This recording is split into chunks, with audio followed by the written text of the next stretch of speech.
Hello everyone, I'm Hassan from Ardaena and today I'm gonna show you how to work and install the Loom plugin, the plugin designed for Autodesk Inventor.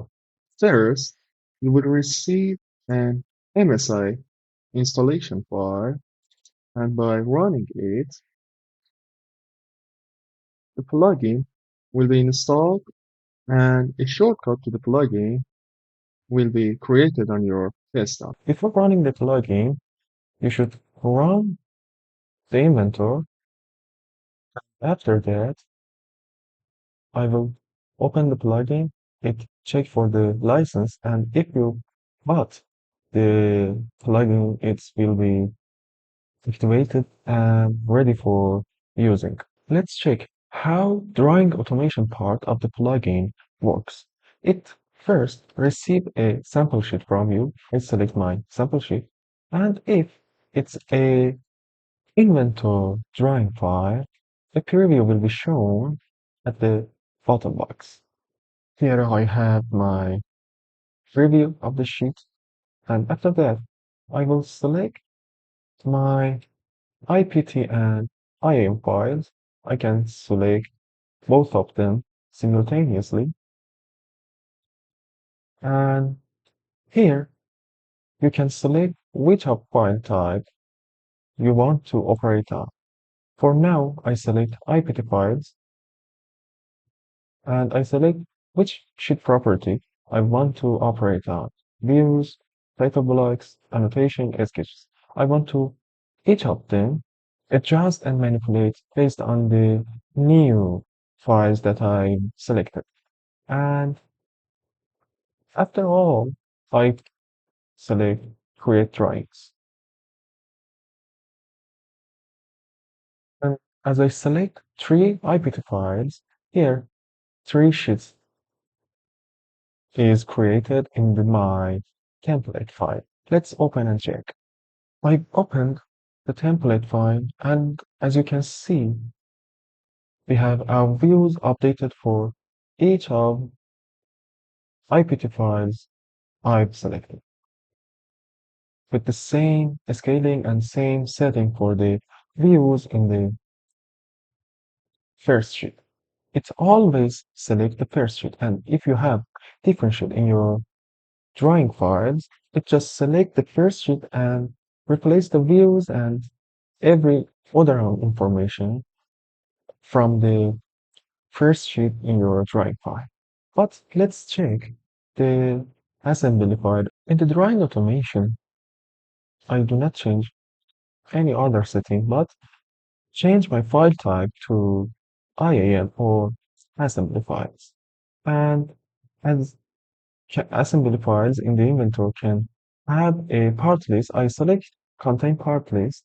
I want to default column will be deleted and I want to add my own desired columns. It will read the custom properties for each assembly and find the parameter we wanted and place them in the part list. I have set some custom properties in my files and I will add them to here to see the result.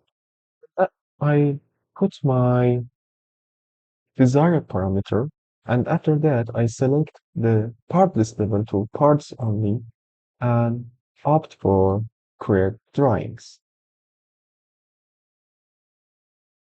Again, three new sheets are created and added to my template file. Let's open the template.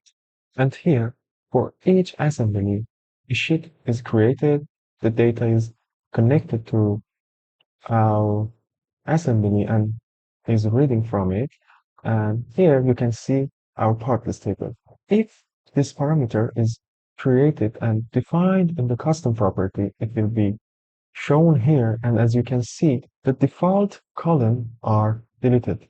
Here again, we are seeing the assembly and the parts and the other information that is read from the assembly files. Let's check how part number manipulation file is work in this plugin.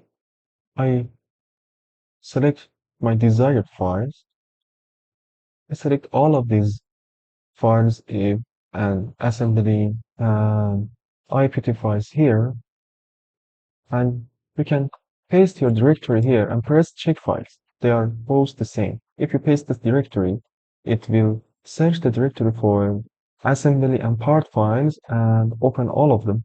And you can select them manually. After that, I select my file type to operate on. Here I select IPT files. And after that, you have two different methods to set the part number for your batch of files. The first is part of filing. Here, I have this logic for my file name. The first is the date of this file that is created, and the second is the code or part number of the assembly file that this special part file is under that. And the last part is my part number in the file name. So if you want to set part of file name or the whole file name as your part number, you can select the part of file name. And if you leave both of these boxes empty, it will set the whole file name as your part number. I will test it. I select update part number for all of the selected files are updated. Let's check.